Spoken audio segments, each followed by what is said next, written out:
Un homme ne rentre pas dans le mariage vide. Ramenez-moi 2 bouteilles. Tant pis, on va reparler de ça comme ceux qui n'étaient pas là. Mais le célibat, l'esprit de célibat, là, il faut qu'on dénonce ça. Mais en réalité, ce n'est pas un esprit.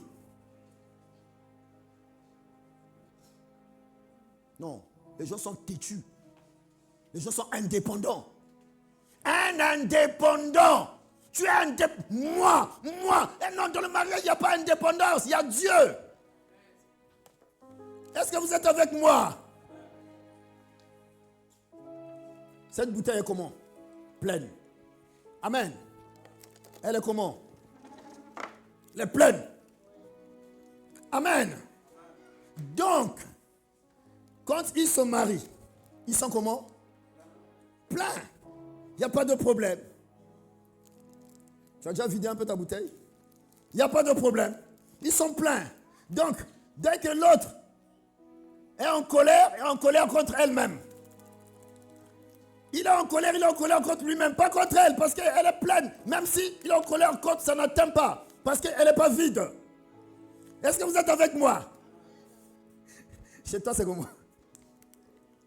Hey! Est-ce que je parle à quelqu'un? Ils sont pleins. Jeunes gens, venez à l'église. Je veux vous remplir. Quand tu vas te marier, tu ne feras pas les erreurs comme nous. Nous, on est rentrés dans le mariage comme ça. Moi, pasteur William, pardonnez-moi. C'était comme ça. Oh, Naomi, tu étais bébé, tu ne pouvais pas savoir. Amen. Il y avait un petit peu de liquide là. C'est pourquoi je veux que vous gagnez du temps. Ouais. Je veux que tu gagnes du temps. Alors tu es jeune, je m'en fous. Ta mère te parle, je m'en fous. Un tel te parle, je m'en fous. Ah, tu aurais dû remplir un peu ici de l'eau. C'est-à-dire que quand on te parle, on te remplit. Quand on te parle, on te remplit. Quand ta mère, comme maman, quand tu vois les conflits, tu te remplis. Quand tu arrives au mariage, tu es comme ça. Vous savez, si je devais regretter, je pense qu'on est beaucoup ici. Si tu devais regretter, je t'assure, tu dois regretter de ne pas. Je regrette de ne pas venir au mariage plein. Elle a trop souffert de mon comportement, mon foutu. Ça, je m'en fous. William fait ça, vas-y, on va faire ça. Donc, je n'ai pas pu gagner du temps. Donc, au lieu de gagner du temps, on a reculé. On se prenait la tête. Parce que elle était un peu à moitié. Donc, elle était un peu comme ça. Il y avait un peu de l'eau chez elle. Alors, chez moi, il n'y avait vraiment rien. Chez elle, il y avait un peu de l'eau. Mais à chaque fois qu'elle était avec moi, j'arrivais, je vidais. Moi, votre pasteur, regardez. J'étais un brisé, un cassé, un blessé de guerre. Maman partie, qui va t'éduquer? Chez nous en Afrique, c'est maman qui cadre un peu, qui oriente un peu. Amen. Le daron, lui, s'en foutait. Lui, se calquait sur 3e, 4e bureau. Amen. Eh bien, j'étais comme ça, vide. Et tu te maries. Tu te maries avec une personne qui, elle, au moins, a eu un petit peu un semblant de... Amen. Un peu comme ça. Non, ça, c'est pas Dieu. La volonté de Dieu est que Adam était comme ça. Et Dieu lui a trouvé Ève. Avant la chute, hein. Il y a eu la chute. Maintenant, toi, non, je veux me marier. Je veux me marier. Tu es comment? Tu es comme le pasteur? Si tu es comme le pasteur, on n'y va pas. Amen. Parce que tu n'as pas le droit. Ma fille, rentre comme ça. Quand il va t'insulter, elle va dire, c'est bizarre, elle vient d'où elle? Si vous êtes à Marseille, tu viendras au culte ici. C'est lui-même qui va te pécher. Dépêche-toi. J'ai trop...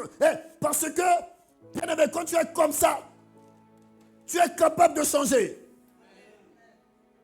Est-ce que vous êtes avec moi? Donc, construis-toi. Marié. Futur marié. Si tu aspires au mariage, ne sois pas un fardeau. Bien aimé, il y a des hommes qui sont des cauchemars. Dans le mariage, c'est un cauchemar. La fille dit, oh, mais qu'est-ce que j'ai fait, Seigneur? Elle laisse la fille, la femme, là, avec des tas de gamins. Lui, il est en train de jouer avec ses potes, avec ses machins. C'est quoi ça? Ce n'est pas de Dieu. Beaucoup de couples ne sont pas bénis. Je vous assure.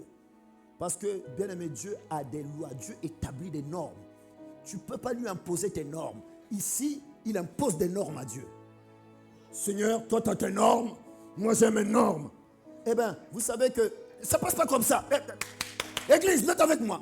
Amen. Tu ne peux pas imposer à Dieu tes normes.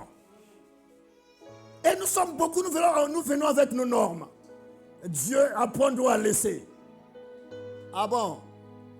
Apprends-nous à laisser. Moi je dis à un moment donné, tu apprends ou tu prends à laisser. Ne prends pas ça. Ne prends pas ça. Ne prends pas quelqu'un de vide. C'est moi le pasteur qui te dit, ah non, il faut être amour. Non, si tu es vide, je ne te marie pas. Je vois les futurs mariés. Frère, tu dis pas amen. Donc toi, tu veux quoi? Tu veux quoi? Frère, tu es marié. Mais alors, si elle est vide, ne te marie pas avec. Ma soeur, tu as compris? S'il est vide, ne prends pas. Si tu veux, prends. Prends. Non, ne ramenez pas ce sujet-là à l'intercession, s'il vous plaît. Parce qu'elle a reçu l'enseignement. Non, mais je suis sérieux, quoi. Ne ramenez pas ce sujet. Frère, est-ce qu'on peut prier parce que là-bas, le couple... Ça... Non, comment ça se va faire? Tant pis. Gardez-moi ce passage-là parce que le prochain mariage, c'est ce que je vais prêcher. Vous êtes parti au mariage. Je ne vous ai pas vu au séminaire des mariés. Amen.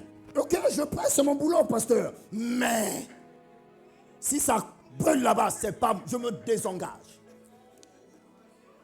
Oui, quoi? Vous croyez qu'on va vous caresser sur le machin? Je ne caresse plus. Tu veux être parasite, reste-y. Bien aimé, vous ne pouvez pas savoir comment il y a des couples qui souffrent. Elle ne peut plus. Elle était belle. Elle a abandonné tout le monde. Elle s'est liée. Le mariage, c'est une alliance, papa, s'il te plaît. Bon, c'est pas, hein, on n'est pas des leuleux, ok? C'est une alliance. Est-ce que vous êtes avec moi? On est liés. Donc, si lui, il fait des bêtises, il me tire à des bêtises. Bon, c'est mon aîné, je ne vais pas faire... Je voulais vraiment lui emmener comme ça. Je ne veux pas de problème. Est-ce que vous êtes avec moi? Et on se met à parler du mariage. Amen. Je prie que tu ne sois pas un parasite. Tu vois la sœur. Mais bien aimé, c'est un péché. Un homme parasite dans le mariage, c'est un péché. Parce que c'est le chef de la famille. Bien aimé, moi, oh Seigneur. Que le Seigneur m'aide. Qu'il nous aide les hommes. Alléluia. Revenons à notre part. Est-ce qu'on va acclamer le Seigneur? Ce que j'aime avec le Saint-Esprit, c'est que moi j'ai préparé ça. J'arrive ici, le Saint-Esprit dit, hey William, il y a quelqu'un que je voulais parler hier, mais la personne n'est pas venue. Maintenant, parle-moi à cette personne. Alléluia. Yeah. Alors continue, ne sois pas parasite. Prochainement, séminaire des machins, viens. Amen. Alors, revenons ici. Ici, on voit que il était indépendant. C'était un homme indépendant. C'était un esprit indépendant. Amen. C'était quelqu'un qui se focalisait sur son moi. C'est quelqu'un qui considérait que ses normes étaient supérieures aux normes de Dieu. Est-ce que vous êtes avec moi? Il a dit, moi j'ai mes normes. Pourquoi Dieu, toi tu m'emmènes tes normes? Bien aimé, les normes de Dieu, c'est la parole, c'est la volonté de Dieu. C'est pourquoi il a fui loin de la face de l'Éternel. C'est-à-dire loin de la volonté de Dieu. Moi, aller bénir là-bas, aller prier là-bas, aller livrer ta parole, non.